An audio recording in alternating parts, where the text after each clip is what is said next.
The anniversary of the Americans with Disabilities Act will be celebrated in Boston next week. To tell us about the event and how the law expands ground for access is our guest from the New England ADA Center. We'd like to welcome the project director, Oshie Harrison. Thank you very much for being with us, Oshie. Thank you, Chris.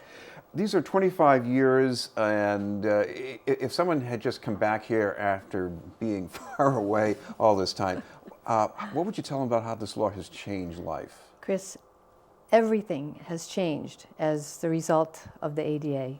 And we can start with schools, workplaces, transportation, buses, trains. Society has changed because of the ADA.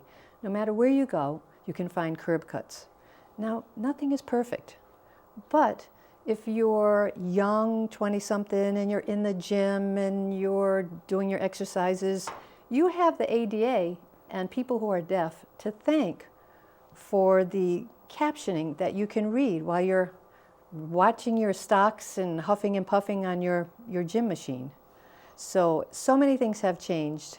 There's not really an area that hasn't. And in New England especially, communities of people with and without disabilities have made changes in ballparks, in recreation, in city and town halls. It's everywhere. It's prevalent. It's a new day. And again, nothing is perfect, but there needs to be a lot of work that needs to get done, but still, so much has changed. Well, if people go to this event next week, I'm sure once again they'll go to Boston Common. They will see a lot of people using wheelchairs, including many people who got there on their own. And talk about how that was possible, because it wasn't just because there was this law that was on the books. There were people pushing to make that law get enforced. Absolutely. And when you come to this free family event on Boston Common Wednesday, July 22nd, you will encounter a number of people with and without disabilities. And there'll be tons of exhibit tables there with information about disability organizations, as well as activities for people with disabilities. We're having yoga for people with disabilities, dance for people with disabilities. The Museum of Science and the Museum of Fine Arts are going to be there to run arts and crafts activities for the public. And we are kicking this event off with a march, which will start at the MBTA Boylston Station. We have youth for the ADA leading the march, followed by the pioneers of the march, which you were referring to. Yes, there was many people who made this.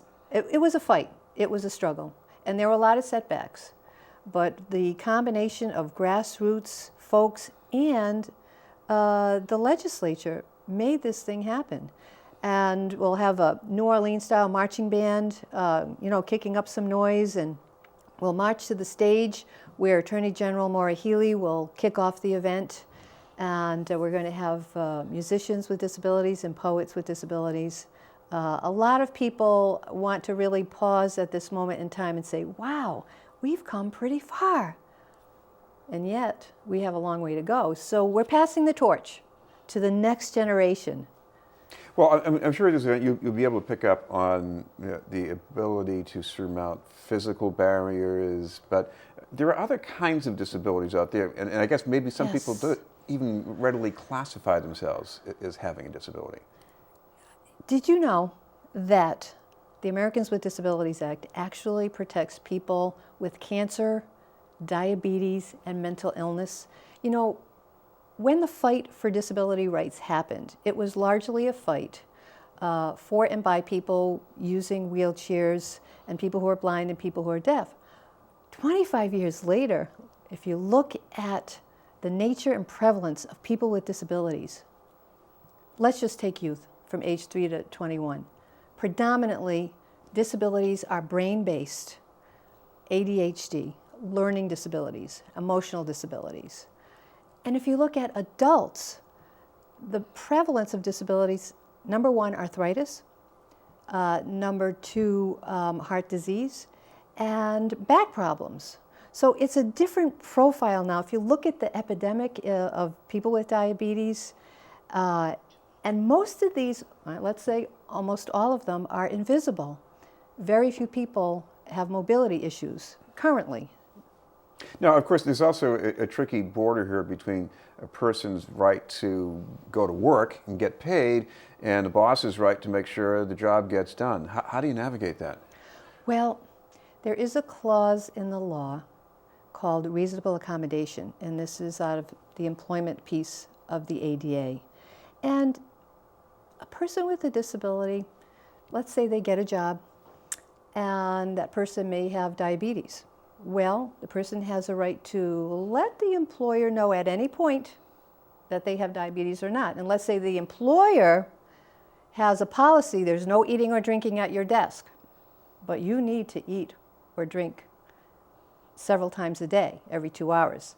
So there's a negotiation, there's an interaction, there's a communication between the employer and the employee about the situation. The employee says, I have a disability, I need an accommodation. Doesn't even have to use that word accommodation, but I need to have some changes.